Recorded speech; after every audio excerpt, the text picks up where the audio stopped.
I Euroatlantikëve. Përndoj kënaqësi që të kam.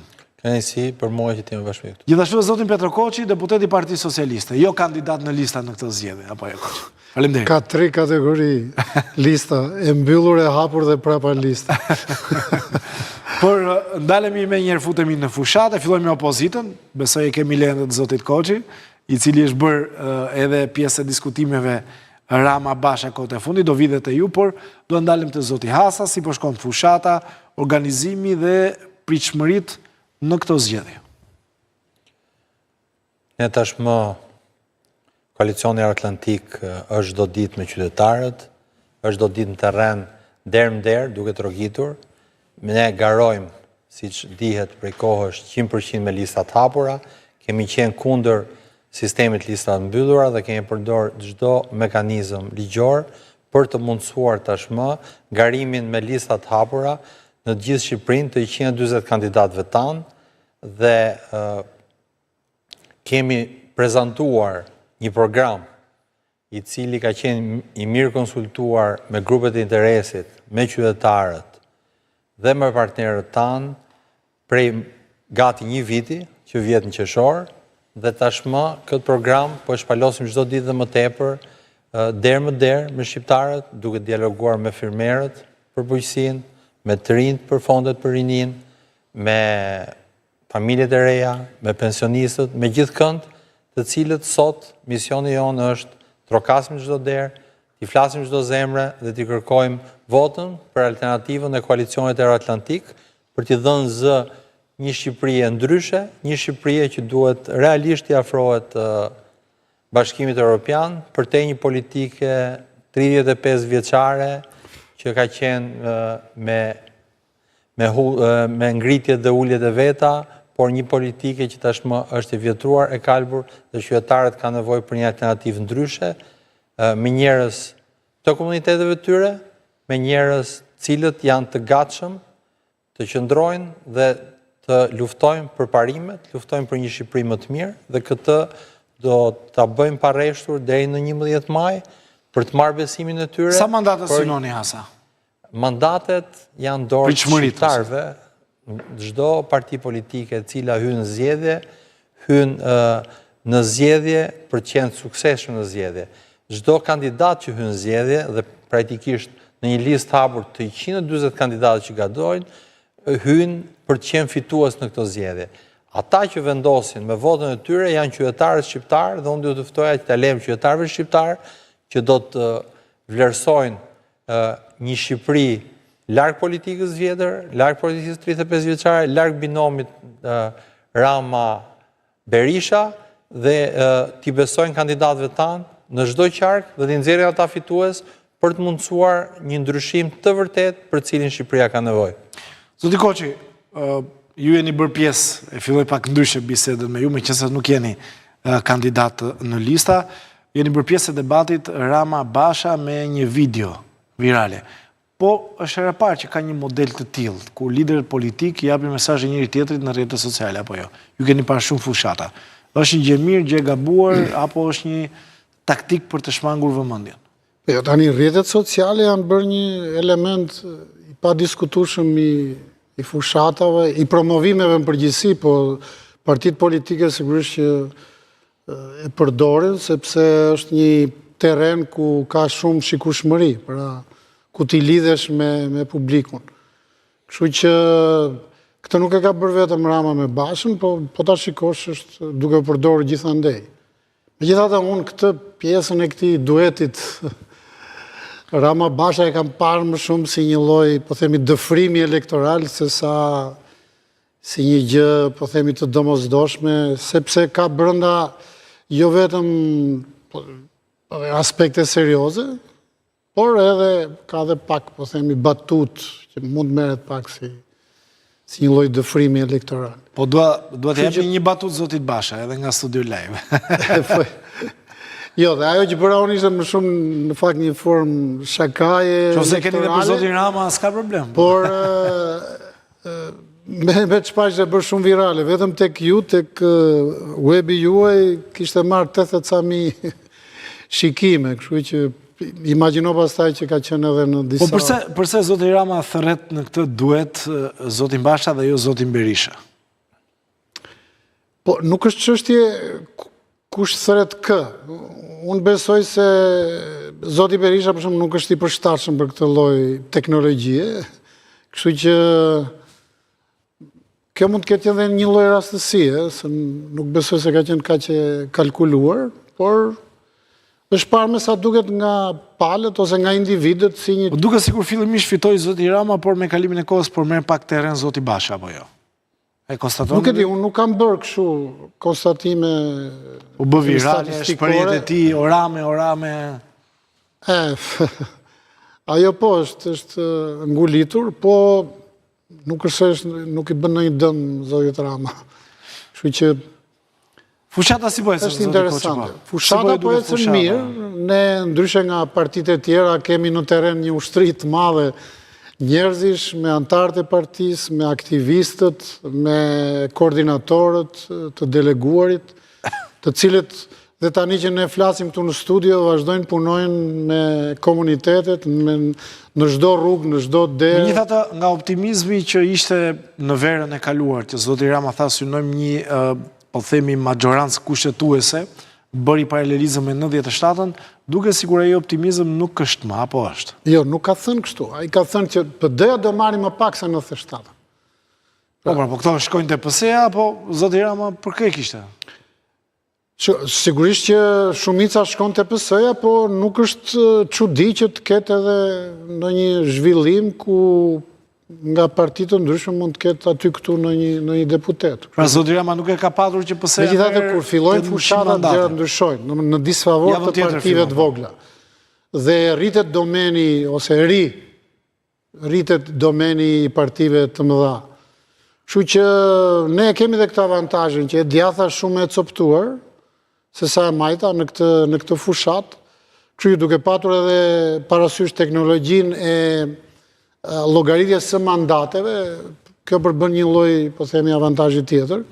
Gjithsesi, fushata dhe fitoria nuk është bazuar tek kjo, por është bazuar tek puna. Pra, te arritjet e qeverisjes në këto vite, por edhe tek mënyra si organizohet fushata, tek programi, tek angazhimet, cilat janë nga më të përgjithshmet që lidhen me Shqipërinë dhe sidomos me procesin e integrimit evropian dhe me çështjen e drejtësisë së re, pastaj përkthehet edhe në çështje konkrete që lidhen me komunitetet, të cilët sigurisht që në përgjithësi kanë disa problematika të përbashkëta, por kanë edhe, po themi, gjëra të veçanta.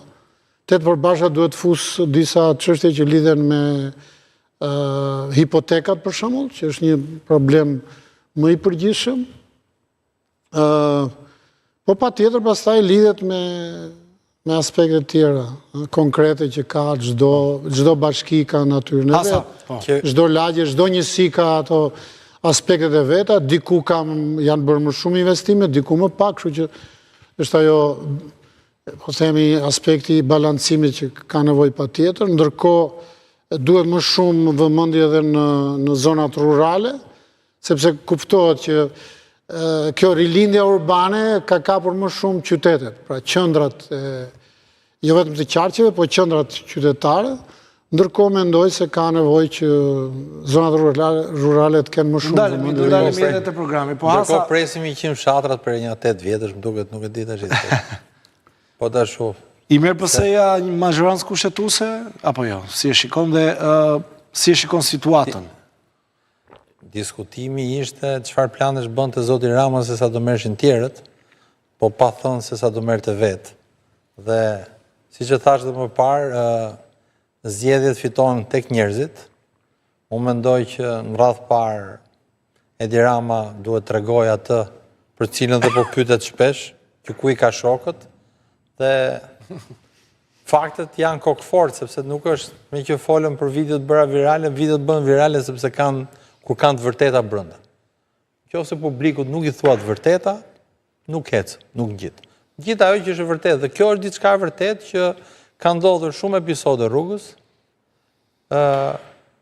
ditë mbas dite, muaj mbas muaj, ka rënë gurët e shahut nga skakjera e kryeministrit, i ka rënë gurët e shahut që ka pasur në qeverisin e parë dhe kanë vazhduar më tej, duke filluar kur ne dilshim dhe thoshim për Vangjushdakon, thoshim Gjushi është i pasur si akullore, e pam si vajti, vazhduam me Lefterin, vazhduam me Rgys Çubjen, vazhduam me të tjerë shumë, deri në rastet më të fundit Kerion Velia në Bashkinë Tiranë, dhe çështja është realisht duhet i kthej publikut këtë, që në këto 12 vjetë qeverisje praktikisht, çfarë ka bërë për qytetarët? Dhe a i ka dhënë qytetarëve realisht atë që kishin pritshmëri qytetarët nga ai. Dhe ne prandaj, realisht unë s'do doja flisja fare ç'bën Rama, ç'bën Berisha apo ç'bëjnë tjerët. Unë mendoj që fushat elektorale duhet jenë si gjithë secili te kalon veten dhe çfarë ofron më tepër për qytetarët, se fundja fare politika është shërbes dhe të gjithë e marrin votën për të shërbyer dhe ndoshta në momentet caktuara e humbin pikërisht këtë vokacionin e të shërbyrit dhe dalin të shërbejnë rrugëve të tjera, kështu që e rëndësishme është që fushatat ecin bar, dialogojmë me qytetarët, t'i flasim atyre me problemet reale, mos i rikthehemi duke i dhënë certifikata, legalizimi, apo certifikata pronësie në vit sa herë ka fushata elektorale, po të bëhemi të vërtet, t'i japim zgjidhjet, t'i ulim taksat, dhe ne prandaj kemi një program me një taks që është 9%, që t'i heqim këtë barë të madhe fiskale, që sidomos ka prekur shumë shtresat shoqërisë, ka prekur veçanërisht stresën e mesme. Tashmë këto ditë mbaruan deklarimet shumë profesionist lirë, shumë individ, dhe gjithë e kanë ndjerë barën e taksës 23%. Dhe kjo është zgjidhje për qytetarët, nga 23% ta çojmë këtë taksë në 9%. Kjo duhet jetë betejë politike, ky duhet jetë debati. Debati duhet jetë ndërmjet alternativave. Është e vërtetë që ndoshta mbas shumë viteve qeverisja ka të vështirë të rishpik veten dhe të ofrojë program real apo alternativë reale, sepse dhe kjo është stagnacioni dhe uji që rrinë në një vend pastaj qelvet, dhe patjetër që ndoshta realisht ka të ofrojë, po në radh parë ti përgjigjet dhe pyetjeve që çu bë me besimin që tashmë e kanë shpërdoruar të shqiptarëve dhe ku janë sot, dhe më e pastra dhe më e vërteta është përballja reale me votë, për te ushtrive në terren, për te ushtrive të administratës, për te patronazhimit të diasporës i cili po vazhdon ditë mbas dite se si dha atë votë që është nga jashtë ta trysnojmë nëpërmjet njerëzve që janë këtu. Jo, ajo që duhet arrijmë, duhet jemi në një ditë që 11 maj të jetë festë demokracie dhe gjithë secili ta mendojë dhe të votojë ashtu si e ndjen, po bazuar mbi fakte, bazuar mbi programe, bazuar dhe me një track record që çfarë është premtuar dhe çfarë është bërë.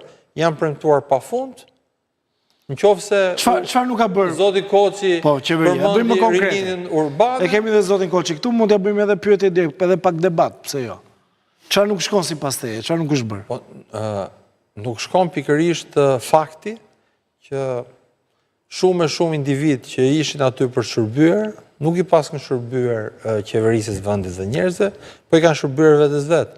Nuk mund t'i ofrojnë alternativë dhe një grupim, dhe këtu kryeministri nuk mund dali pafajshëm dhe thot ata tjerët hëngrën kumblla dhe dardha mbrapa krave të mi. Ka pasur plot njerëz të nderuar dhe brenda radhëve të veta që nuk do ta vendosnin në këto pozita. Atëherë fajtori i parë në këtë rast është pikërisht ai, është kryeministri i vendit, është Edi Rama. Atëherë Edi Rama i ka ardhur koha, i ka ardhur me kohë të mbaj përgjegjësi për ato që bëj, të mbaj para drejtësisë, por dhe të mbaj para shqiptarëve me votë. Vota duhet jetë për alternativë.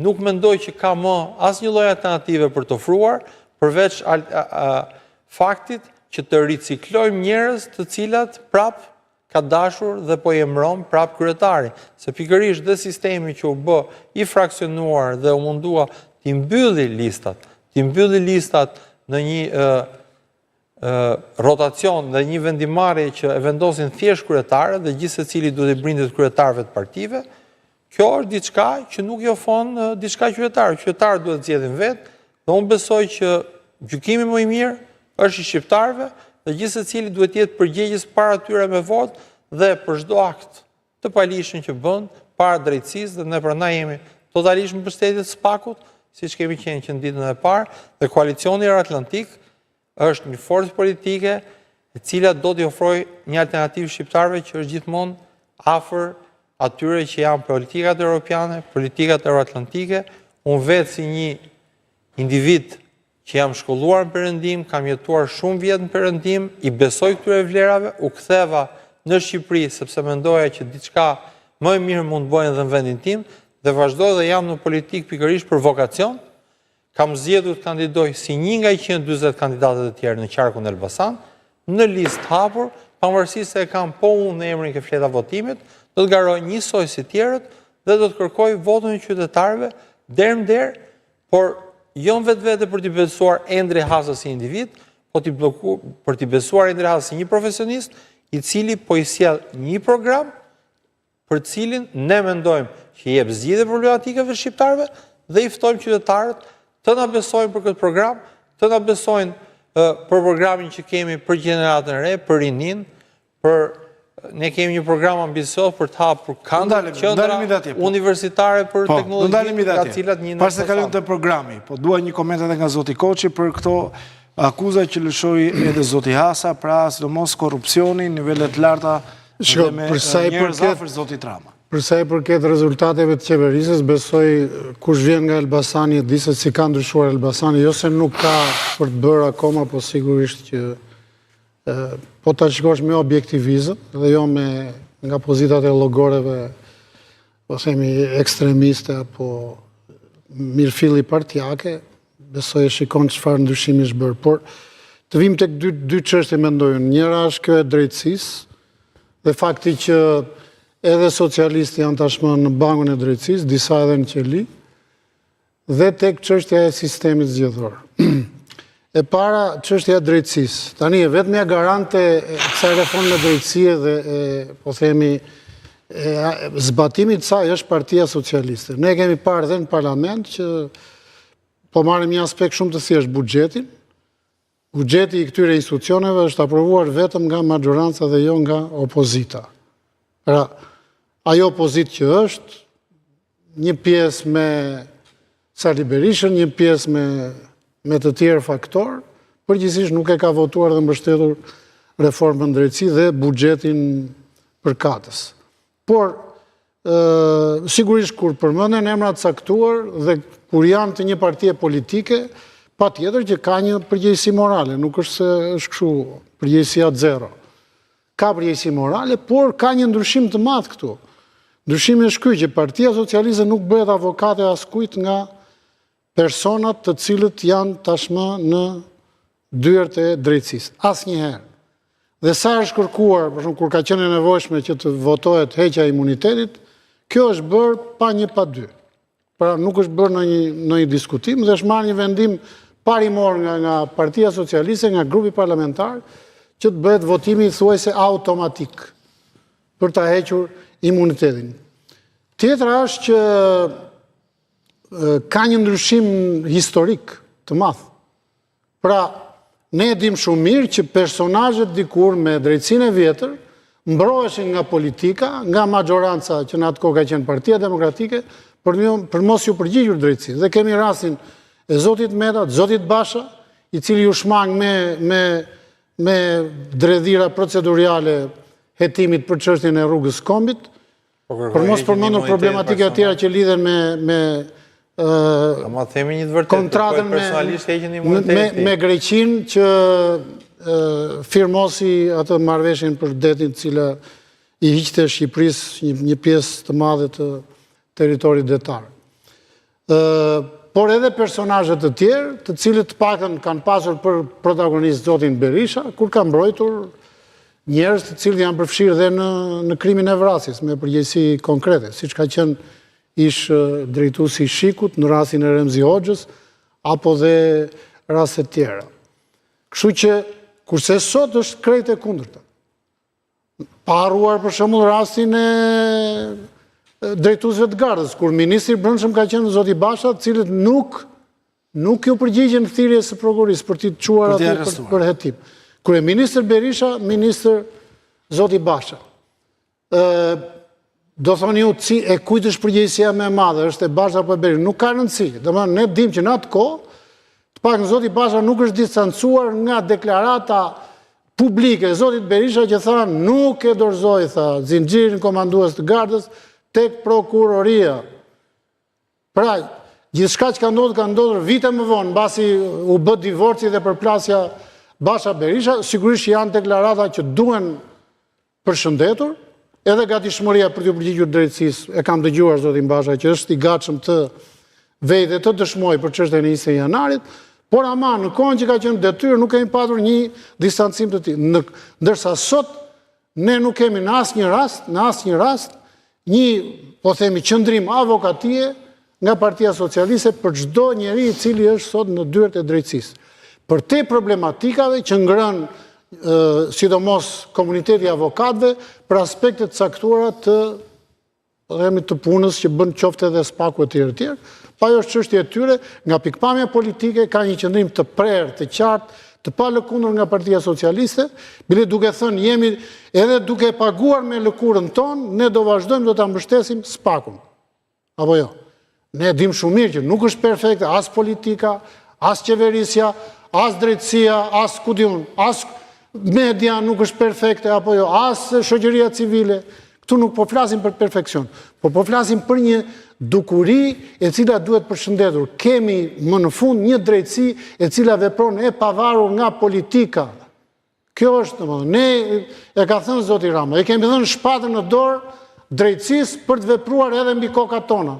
Është e thënë qartësi. Nga ana tjetër përballë kemi zotin Berisha, i cili thotë që unë dua votat që ta rrëzoj reformën drejtësi. Dua që ta rrëzoj Altin Dumanin e kështu me radhë. Kështu që prandaj them që në këtë pikë askush s'ka të drejtë që të kritikojë Partinë Socialiste. Vim tek sistemi zgjedhor. Unë kam një pikpamje time, është personale, po besoj është një qëndrim i cili gjithnjë më shumë po gjen terren si gjykim i pranuar. Domthon, për mua ky është sistemi më i ligë që ka patur ndonjëherë, sistem zgjedhor më i ligë që ka pasur ndonjëherë Shqipëria. Sepse nuk është majoritar i mirëfillt, është një majoritar brenda llojit. Dhe është një sistem i cili infekton marrëdhënien e partive politike të kandidatëve me elektoratin, nënkupton patjetër nevojën e përdorimit paras, favorizon ata që kanë biznese, që kanë para, etj.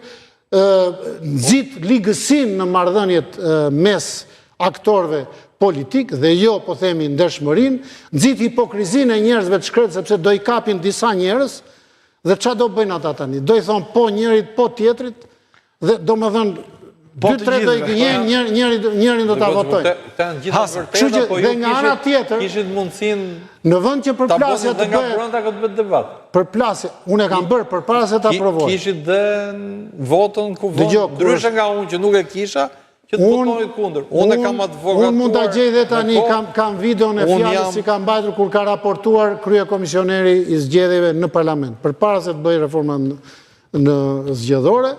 Dhe kam thënë, po që se do bëhet me thjesht listë hapur në nivel rajonal, do kthehet në zgjedhje kryepleq, zgjedhje vendore janë to. Sepse nëse duhet patjetër listë hapur, bëje në nivel kombëtar, jepi zgjedhësit më shumë se një alternativë për ta votuar brenda një partie politike. Ne kemi dërguar në kuvend një propozim që ishte pikërisht listë e hapur, kombëtare, me 5 alternativa, fundja fare vëllezërit tanë Kosovë e kanë prej shumë vitesh. Ata kanë bërë me 10 tani e kanë tepruar fare. Jo, është dhe diçka, të jemi realist, është një mënyrë votimi e cila do t'i jepte akoma më shumë zë dhe diasporës, sepse ky fragmentarizimi i votës tyre dhe dikush. Për mua në këtë moment që është Shqipëria sot. Dhe do t'ishte një zgjidhje e mirë, po fakti është kokfort kjo qeveri bashkë me një pjesë të opozitës ku ka trafik influence. Se kot thonë që do zgjedhi populli. I zgjedh trafiku influencë brenda partive politike. Unë këtu nuk po imunizoj asnjë parti politik. Nuk po Trafik influence nga kush? Me ndeshje, urdhëro? NPS si funksionon? Trafik influence nga kush? Do ketë automatikisht, nuk është puna këtu. Do më thënë, një kryetar, po themi, i një organizate, i një seksionit të një partije tjetër, do e kapi dhe një X kandidat dhe një Y kandidat. Qa do bëja i ziu apo ajo e zeza, këtë votoj, njërin apo tjetërin. Pastaj ka babarazi, dikush ka më shumë pushtet, ta bje fjala në rastin e Partisë Socialiste. Njëri është ministra, e ka më shumë pushtet, më shumë hije pushteti, më shumë pushtet praktik. Si u duke lista e PS-s me qëra fjala, emrat që zgjodhi kryesia PS-s ose zoti Rama, se disa nuk e dinin fare? Tani, në përqarqe, kryesisht kanë vendosur këta drejtuesit e qarqeve. Sigurisht që Rama ka ndërhyrë, kam përshtypjen unë në një rast, por, do më thënë, violinë e parë kanë qenë përgjegjësit politik të qarqeve. Po në Tiranë? Do më ajo që thonë që listat i bën Rama pa tjetër, për mua nuk qëndron fare. Do më listat i bën kryetarët politik, përgjegjësit politik të qarqeve. Po në kryeqytet, kush i vendos? Por, në një farë mënyre, ky lloj sistemi dhe kjo fakti që ti ke përballë një opozit që ka për simbol prapakthimi, që është Sali Berisha, i la dorë në një farë mënyre edhe eksperimentimit. Do më thënë, sigurisht që ka dhe eksperimentim në këtë fushë. Sistemi ishte i keq, kështu që unë nis keq në 2008-ën, sot... 2008-ën unë nuk e kam votuar, Basha yt e ka votuar. Besoj këtu biem dakord bashkarisht dhe ke ky fakt që sistemi i keq ishte, u bë shumë i keq kur u hoqën dhe koalicionet, u pamundësua dhe një lloj sinergjie që koalicionet nuk ishin dhe sot. Jo, koalicionet ato që ishte koalicionet parazgjedhore. Jo, janë parazgjedhore dhe sot. Multikandidat. Nuk ka koalicione ku partit kanë të gjithë lista më vete. Kanë lista më vete. A ishte sistem dushku. A ishte sistemi pa drejt. Atëherë, unë personalisht jam për sistem totalisht mazhoritar, do të ishte më i drejt, ose në rastin që magjoritar ose proporcional kombëtar, është i sistem i drejt, gjithse cili përfaqësohet. Ky është momenti për të diskutuar. Është fakt. Por ja vlen pak të drejtësia. Ja zonë për të nxitur energjinë politike që Parlamenti i Arshëm ta ndrojë sistemin. Më bëri përshtypje një gjë që tha zoti Koçi që drejtësia e re ka ndryshuar, po se nuk i mbron ata që kanë probleme me drejtësinë. Pra nuk është e njëjta gjë. Në kohë ju e keni pikë të fortë kundërshtimin dhe kritikën e nivelit korrupsioni që ka zoti Rama me njerëzit e tij një pjesë që janë arrestuar. Ne e kemi vënd dukje korrupsioni e qeverisjes që ka herë, me gjithë 12 vjetët, filluam me kanabizimin e vendit dhe e pam ku përfundoi Sami Tahiri. E pam vite mas vite dhe njerëzit, kjo është diçka që ndjehet, e ndjen biznesi, e ndjen qytetarët, e ndjen gjithkush. Dhe çështja është që korrupsioni është, kjo është evidente dhe kjo dihet. Dhe sot, ajo që po ndodh, patjetër që po ndodh, dhe prandaj ne mbështesim tërësisht SPAK-un dhe drejtsinë e re, është që po i vjen fundi pandëshkueshmërisë dhe ky korrupsion po vihet ndukje, ky korrupsion po shkon drejt dënimit dhe kjo duhet të jetë diçka që duhet vazhdoj të ndodhi, duhet ndodhi në mënyrë kapilare në çdo rang të qeverisjes deri te kryeministri i vendit. Gjithsesi cili që duhet mbaj përgjegjësi për atë që ka bërë dhe gjithsesi cili duhet i përgjigjet me veprimet e veta përpara ligjit dhe vetëm kjo mund të na bëjë neve një vend europian, një vend i cili mund ta aspirojë realisht bëhet europian. Të bësh europian nuk do të thënë të bësh retorika dhe të tundësh pasaportën, se thotë Edi Rama sot do ja pasaportën e BE-s. Nuk bëhet pasaporta e BE-s duke nejur në vend numëro dhe duke numëro. Bëhet pikërisht duke reformuar thellë qeverisjen, duke zhdukur, shfarrosur korrupsionin.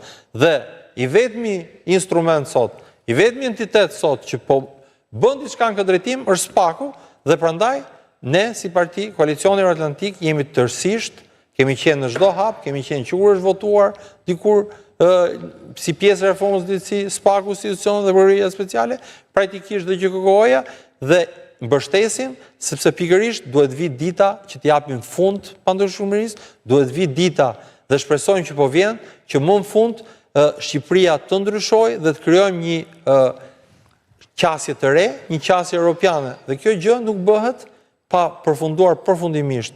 kjo fazë e tranzicionit, dhe fund tranzicionit në Shqipëri mund të jepet vetëm kur drejtësia të veproj realisht, veproj pavarësisht se kush është individi, apo pavarësisht kush është, po themi, pozicioni politik apo qeverisi cili ka, dhe gjithë se cili pastaj duhet ta bëjmë në mënd të mirë, momentin që jepet pushtet, momentin që kanë dorë të veproj për jetën qytetarëve, nga i pari deri i fundit, që do jenë përgjegjës për veprimet e tyre, sepse pikërisht një klim e gjatë e pandërshmërisë, një klim e gjatë e këtyre njerëzve që e quanin veten zotër, na solli në këtë që shumë prej tyre kanë gabuar, dhe kjo qeverisje është me fakte tashmë që ku i ka Edi Rama shokët. Edi Rama shokët i ka pikërisht ke 313, dhe prandaj bëhet virale thënia 77-313, se 77-313 e dëgjoj sot në Elbasan, e dëgjoj kudo që iki,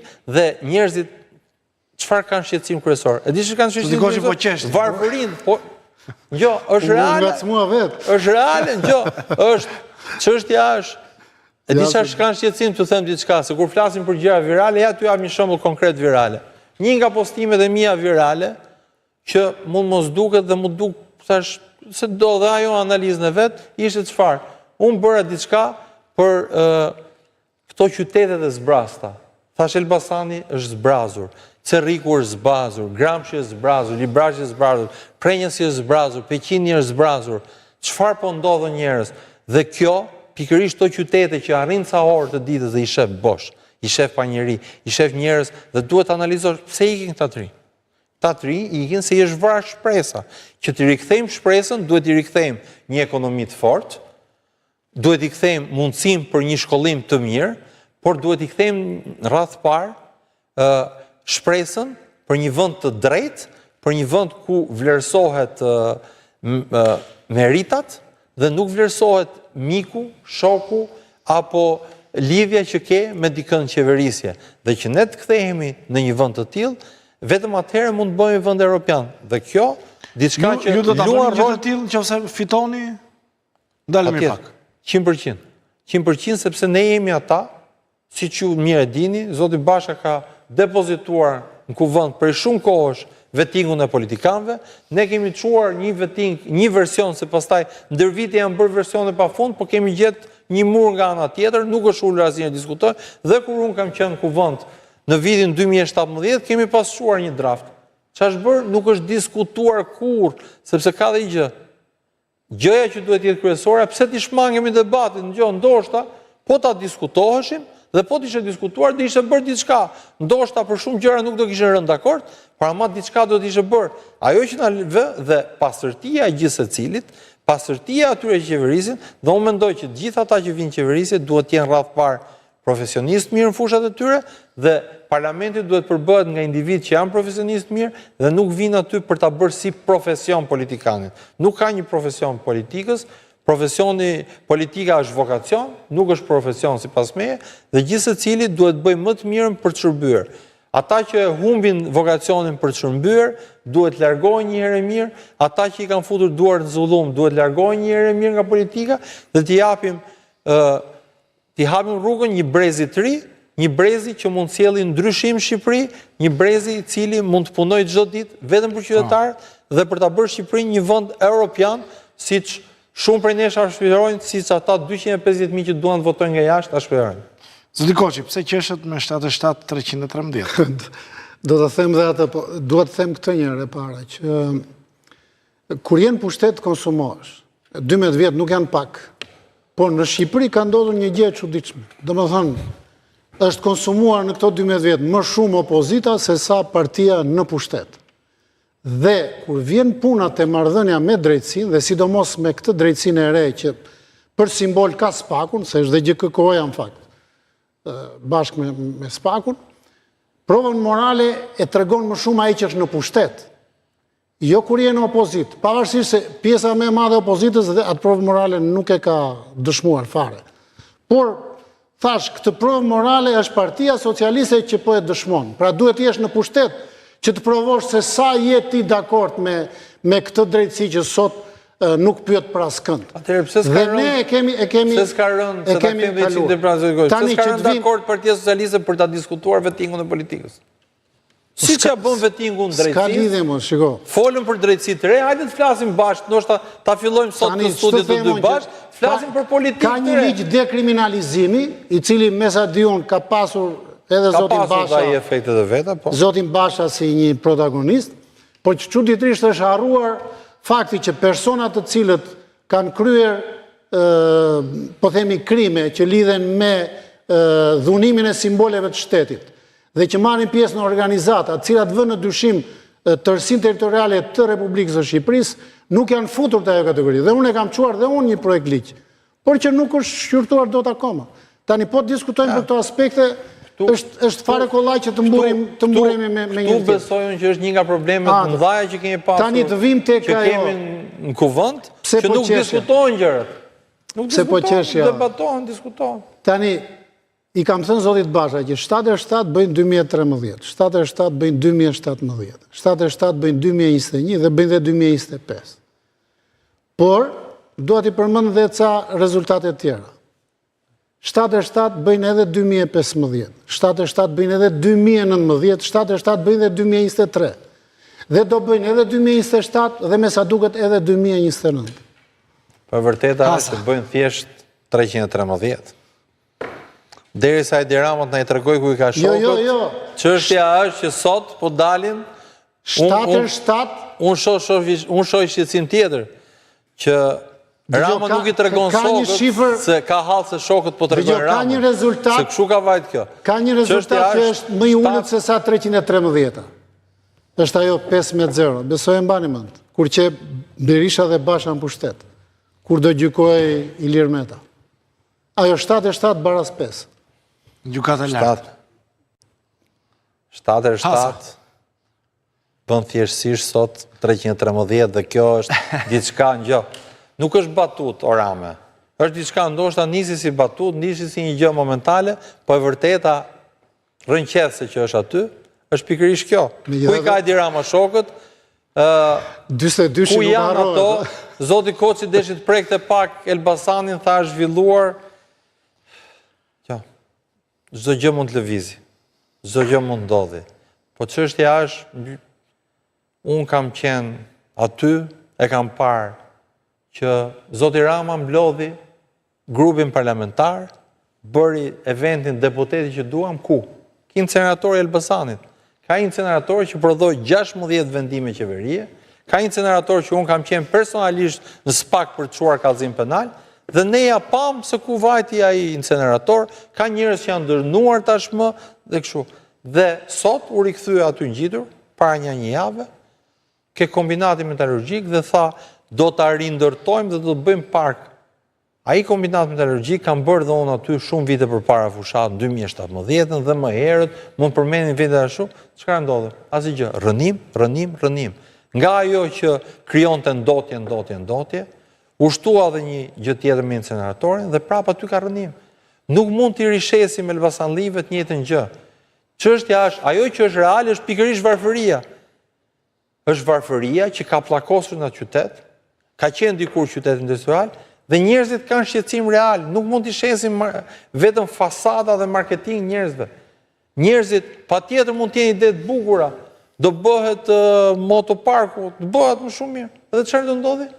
I jep ushqim këtyre njerëzve. Projekte 3D, zoti Koçi, mund të bëjmë pafund.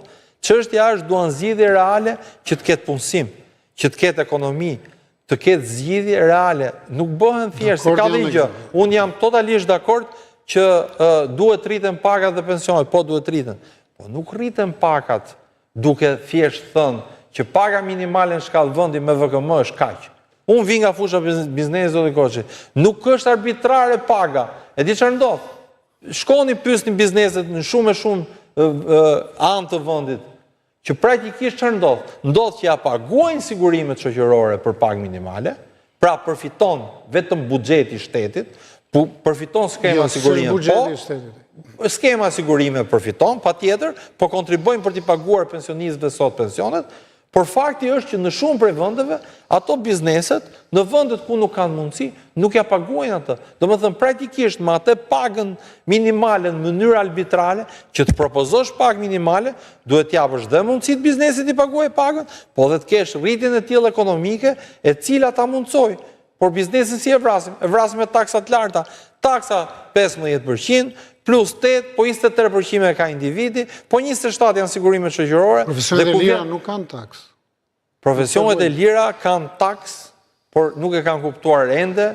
Ju keni qenë kuvend, e keni votuar ligjin për taksat, dhe ajo pauzë që u bë nga gjykata kushtetuese ka vlet vetëm për këtë vit. Po su taksove si profesionalisht i lirë, taksohesh si qytetar dhe taksohesh në fund të ditës me 23%, në 30 marsin e kësaj radhe e pam pjesërisht, në 30 marsin e vitit tjetër me formularet e ri tashmë, që u shtyn me VKM dhe u shtyn me efekt tërësisht vetëm elektoral, vetëm për të zgjedhje, ju garantoj dhe i garantoj gjithë shqiptarët, ky ligj po nuk u ndryshua vitin tjetër, të gjithë 23%, të gjithë nuk do taksohen ke profesioni lirë, do taksohen si individ. Se fundja fare, pavarësisht se ku punon, a je diskutim shumë teknik, profesionet e lira që marrin fitime të larta dhe nga njerë më shumë se sa njerëz që punojnë në shtet, duhet paguajnë diçka. Mirë, mos ta bëjmë shumë teknik, flasim shumë politikisht. Një sistem i drejt taksash, gjithkush paguan. Nuk po flasim, por ama sistemi duhet jetë i drejt dhe i vërtet. Nuk duhet jetë me trike. Biznesi vogël spaguan, pagat e ulta spaguan. Spaguajnë pjesërisht dhe pastaj e paguajnë diku tjetër. Prandaj sistemin duhet krijojmë investime, duhet incentivojmë ato fermerët që të prodhojnë këtu. Sot çfarë bëhet? Incentivohen prurësit e mëdhej, importuesit e mëdhej, që të na vinë mallat nga Serbia. Jemi në 3 minutat e fundit, duha nga një koment nga të dy. Hasan, jemi në 3 minutat e fundit, duha nga një koment nga të dy, si e parashikoni fushatën elektorale? Do jetë e qetë, do ketë tension, do ketë përplasje, 4 vite më parë në qarkun që ti je kandidat në këto zgjedhje, ka patur dhe imbrasje, apo jo? Koçi dhe mbyll Hasa. Unë mendoj që do jetë një fushat më e qetë. Paktën nga ajo që ne shohim aktualisht, nuk duket se mund të ketë në një fenomen nga ato që kemi parë dikur, për plasje me natyrë fizike. Besoj edhe kjo që ka ndodhur në Elbasan dhe që u kërkua të replikojnë në Dibër, nuk besoj se do në shërben si një leksion negativ, përkundër si një leksion që nuk duhet përsëritur askund.